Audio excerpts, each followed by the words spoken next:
ಬೆಳಗಾವಿ ಜಿಲ್ಲೆಯ ರಾಯಭಾಗ ತಾಲೂಕಿನ ಯಲ್ಬಾರಟ್ಟಿ ಗ್ರಾಮದಲ್ಲಿ 5 ದಿನಗಳ ಕಾಲ ನಡೆದ ಅರಣ್ಯ ಸಿದ್ದೇಶ್ವರ ಜಾತ್ರೋತ್ಸವ ಸಂಪನ್ನಗೊಂಡಿದೆ. ಅರಣ್ಯ ಸಿದ್ದೇಶ್ವರ ಹಾಗೂ ಮಲಕಾರಿ ಸಿದ್ದೇಶ್ವರ ದೇವರ ಪಲ್ಲಕ್ಕಿ ಮೆರವಣಿಗೆ ಅದ್ದೂರಿಯಾಗಿ ನೆರವೇರಿದೆ. ಚಾಂಗ ಬೋಲೋ ಘೋಷಣೆ ಕೂಗಿ ಭಂಡಾರ, ಕೊಬ್ಬರಿ, ಕಾರಕ್, ಬಾಳೆಹಣ್ಣು ಹಾರಿಸಿ ಭಕ್ತರು ಭಕ್ತಿಯನ್ನು ಸಮರ್ಪಿಸಿದ್ದಾರೆ. ಹಾರಿಸಿದ ಭಂಡಾರ ಮನೆಗೆ ತೆಗೆದುಕೊಂಡು ಹೋಗುವ ಪ್ರತೀತಿ ಇದ್ದು ಅದಕ್ಕಾಗಿ ಜನರು ಮುಗಿಬಿದ್ದಿದ್ದಾರೆ. ಬೆಂಗಳೂರಿನ ಮಲ್ಲೇಶ್ವರಂ ಬಳಿ ಇರುವ ಪ್ರಶಾಂತಿ ಸೀರೆ ಶೋರೂಮ್ನಲ್ಲಿ ಬೆಂಕಿ ಅವಘಡ ಸಂಭವಿಸಿದೆ. ಅಂಗಡಿ ಕ್ಲೋಸ್ ಮಾಡಿದ ಕೆಲವೇ ಹೊತ್ತಿನಲ್ಲಿ ಬೆಂಕಿ ಕಾಣಿಸಿಕೊಂಡಿದ್ದು ಕೆಳಮಹಡಿಯಲ್ಲಿ ದಟ್ಟ ಹೊಗೆ ಆವರಿಸಿತು. ತಕ್ಷಣವೇ ಅಗ್ನಿಶಾಮಕ ದಳ ಸಿಬ್ಬಂದಿ ಬೆಂಕಿ ನಂದಿಸುವಲ್ಲಿ ಯಶಸ್ವಿಯಾಗಿದ್ದಾರೆ. ಶಾರ್ಟ್ ಸರ್ಕ್ಯೂಟ್ನಿಂದ ಬೆಂಕಿ ಹೊತ್ತುಕೊಂಡಿರೋ ಸಾಧ್ಯತೆ ಇದೆ ಎನ್ನಲಾಗಿದೆ. ಸ್ಥಳಕ್ಕೆ ಮಲ್ಲೇಶ್ವರಂ ಪೊಲೀಸರು ಭೇಟಿ ನೀಡಿ ಪರಿಶೀಲನೆ ನಡೆಸಿದ್ದಾರೆ.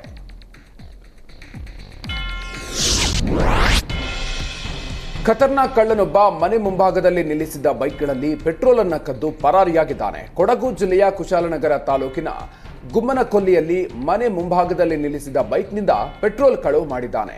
ಖದೀಮಾ ಪೆಟ್ರೋಲ್ ಕದಿಯೋ ದೃಶ್ಯ ಸಿಸಿ ಕ್ಯಾಮೆರಾದಲ್ಲಿ ಸೆರೆಯಾಗಿದೆ. ಮುಂಜಾನೆ 3:45 ಸಂದರ್ಭದಲ್ಲಿ ಪೆಟ್ರೋಲ್ ಕದಿಯುವಂತ ಕೃತ್ಯವನ್ನು ಮಾಡಿದ್ದು ಆರೋಪಿಗಾಗಿ ಪೊಲೀಸರು ಬಲೆ ಬೀಸಿದ್ದಾರೆ.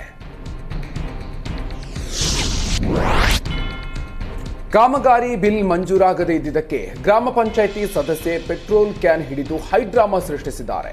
ಬೀದರ್ ಜಿಲ್ಲೆಯ ಹೊಲಸೂರು ಪಟ್ಟಣದ ತಾಲೂಕು ಪಂಚಾಯಿತಿ ಕಚೇರಿಯಲ್ಲಿ ಈ ಘಟನೆಯಾಗಿದೆ.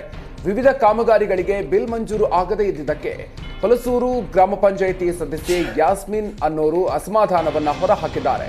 ಪೆಟ್ರೋಲ್ ಕ್ಯಾನ್ ಜೊತೆ ತಾಲೂಕು ಪಂಚಾಯಿತಿ ಕಚೇರಿಗೆ ಬಂದ ಯಾಸ್ಮಿನ್ ಕಮಿಷನ್ ನೀಡದಕ್ಕೆ ಬಿಲ್ ಆಗಿಲ್ಲ, ಕಾಮಗಾರಿ ಬಿಲ್ ಆಗದಿದ್ರೆ ಪೆಟ್ರೋಲ್ ಸುರಿದು ಬೆಂಕಿ ಹಚ್ಕೊಳ್ತೀನಿ ಅಂತ ಆಕ್ರೋಶವನ್ನ ವ್ಯಕ್ತಪಡಿಸಿದ್ರು. ಶಿವಮೊಗ್ಗದ ಸಾಗರ ಪಟ್ಟಣದಲ್ಲಿ ಭಾರೀ ಅಗ್ನಿ ಅವಘಡ ಸಂಭವಿಸಿದೆ. ಸಾಗರದ ಬಿಎಚ್ ರಸ್ತೆಯಲ್ಲಿರುವ ಮೊಹಮ್ಮದ್ ಕೋಯಾ ಉರ್ದು ಶಾಲೆಯ ಮುಂಭಾಗ ಇರುವ ಕಾಂಪ್ಲೆಕ್ಸ್ನಲ್ಲಿ ಆಕಸ್ಮಿಕ ಬೆಂಕಿ ಹೊತ್ಕೊಂಡಿದ್ದು ಸಂಪೂರ್ಣ ಕಾಂಪ್ಲೆಕ್ಸ್ ಆವರಿಸಿದೆ. ಅದೃಷ್ಟವಶಾತ್ ಅದೇ ಆವರಣದಲ್ಲಿ ಶಾಲೆ ನಡೀತಾ ಇದ್ದು ಯಾವುದೇ ಅನಾಹುತ ಸಂಭವಿಸಿಲ್ಲ. ಸ್ಥಳಕ್ಕೆ ಅಗ್ನಿಶಾಮಕ ಸಿಬ್ಬಂದಿ ಆಗಮಿಸಿ ಬೆಂಕಿ ನಂದಿಸೋದಕ್ಕೆ ಹರಸಾಹಸ ಪಟ್ಟಿದ್ದಾರೆ. ಬಿಸಿಲಿನಿಂದ ಬಳಲಿದ್ದ ಬೆಂಗಳೂರಿನ ಜನರಿಗೆ ವರುಣ ತಂಪೆರೆದಿದ್ದಾನೆ. ನಿನ್ನೆ ಸಂಜೆ 6 ಗಂಟೆ ಹೊತ್ತಿಗೆ ಬೆಂಗಳೂರಿನ HAL ಮಾರತ್ಹಳ್ಳಿ ಸೇರಿ white field, Richmond town, Shantinagar corporation ಸೇರಿ ಸುತ್ತಮುತ್ತ ಭಾಗದಲ್ಲಿ ಮಳೆಯಾಗಿದೆ. ವರ್ಷದ ಮೊದಲ ಮಳೆಗೆ ಬೆಂಗಳೂರಿನ ಕೆಲ ಜನರು ಫಿದಾ ಆಗಿದ್ರೆ ಕೆಲ ಜನರಿಗೆ ಟ್ರಾಫಿಕ್ ಕಿರಿಕಿರಿ ನೀಡಿದೆ.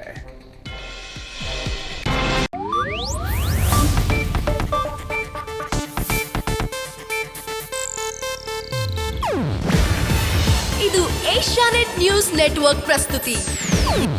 ನೀವು ನೋಡ್ತಿದ್ದೀರಾ ಏಷ್ಯಾನೆಟ್ ಸುವರ್ಣ ನ್ಯೂಸ್.